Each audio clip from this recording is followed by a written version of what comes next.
Yeah, I mean, it was one of those nights where it would have been easy um, to not continue to bring it on every possession defensively. I thought in the first half, wrote on the board at halftime, we gave up a ton in transition. We gave up a ton on back cuts.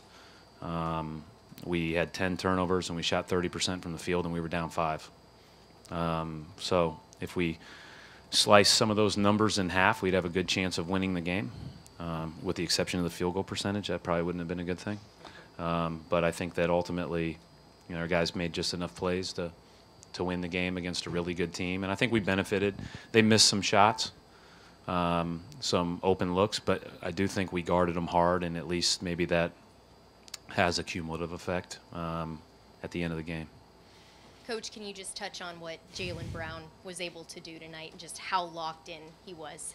Yeah, he was special tonight. He was really good.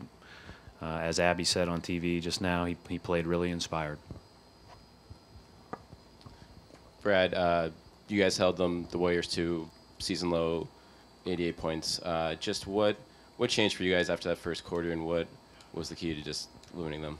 Yeah, it's interesting. We've had some first quarters that have been, over 25 in the last few weeks, and then we've gotten better as the game's gone on. I think sometimes you get a better feel for how the game is going. With these guys, it's, you can only talk about the need for urgency in transition and urgency off defending screens so much. You can only watch it on film so much. Eventually, you have to feel it in person, and it's real, and it kind of slaps you in the face with how quickly they get the ball into their operating area. And so maybe that was a part of it.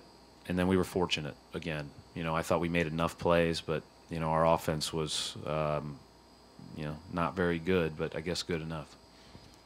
Brad, were you at all surprised to see Kyrie out there suddenly without his mask? And just can you talk about him attacking down the stretch in the fourth? Yeah, he was great attacking. It's hard to attack any of those guys off the bounce. They're all exceptional athletes with great length. I thought that we just kind of kept going, and he was able to get to the foul line and overcame a otherwise tough shooting night. But that's what really, really good players do, is they find a way, when it's all on the line, no matter the circumstances throughout the game. So the mask thing, I asked our trainer if he can officially play without that, and the response was yes, it's not recommended. So that would be a Kyrie question, not a Brad question. A Brad question. Okay. Curry got that fourth foul, went out. A few plays later, you guys go on that 19-0 run. Mm-hmm. How crucial to the game plan was it to really try to get Curry and Thompson in foul trouble, use your physicality as an advantage with the wings? Never talked about it once. Don't want to try to claim like I know what I'm doing. But it was good. So. Brad, Celtics hit 33 free throws. Did you make a point of emphasis to have them go inside the hole more often, or is that something they just took upon themselves? No, I mean, we talk all the time about we want to get free throws, layups, or threes, and, and play inside out. And we've made an emphasis on that at the start of training camp. Doesn't always, you don't always get to the line quite as much, but I thought we really drove it hard. And, they are so hard to score on. You have to convert when you do get to the line. Brad, Jason Tatum looked a little overwhelmed early in the game, but you had him in there fourth quarter, and he made a couple of big plays and those free throws. What were you seeing in him throughout the game that made you have the confidence to kind of put him in there in that stretch run? Yeah, I mean, I thought that I agreed with you. I thought that was probably, as far as first halves go, it was a little bit unusual for him. But, we talked about it at halftime as a staff. And you remember the Cleveland game, first game of the year. He struggled in the first half, played great in the second. Hey, he's really good. And he's going to be really good. And really good players have to play through, some stuff. And, again, like I said about Kyrie, on the nights you don't have it, you've got to dig deep and find a way. Brad, I know it's November, but how big of a test was it in were you encouraged by the way you guys responded against the best team in the league? Yeah, I mean, I think that, again, I thought we got fortunate. You're not going to have many nights where Curry goes 3 for 14. Clay goes 5 for 18. You better win on that night because there aren't going to be very many of them.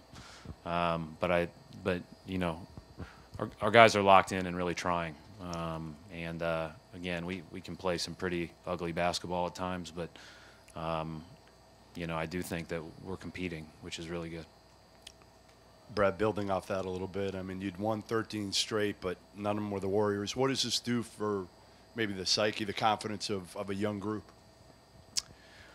I haven't really thought about it, Jeff. I don't know that we're more focused on understanding that you have to do your job well, and if you do it, you have a chance.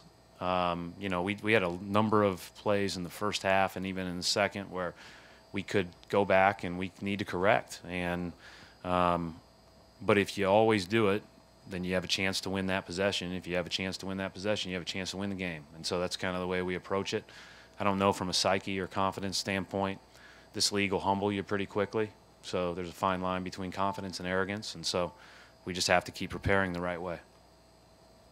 Yeah, Brad, being around Jaylen as much as you are, what's impressed you most about him, and what does it say about his performance tonight based on everything he's gone through? Yeah, it's been a tough 24 hours for him, as you all can imagine.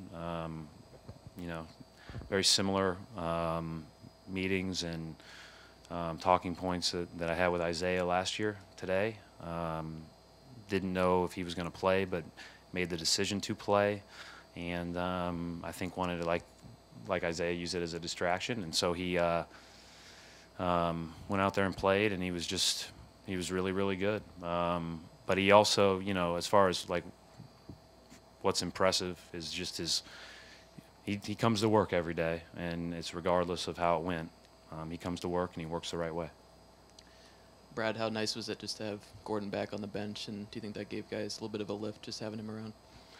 Yeah, I thought it was. I mean, I think twofold. Number one, I think it always gives us all a lift. It's great. We see him every day at 10 a.m. at the practice facility when he goes through all of his routines. But it's great to see him in the building, and probably more so, it was great for him. Thanks.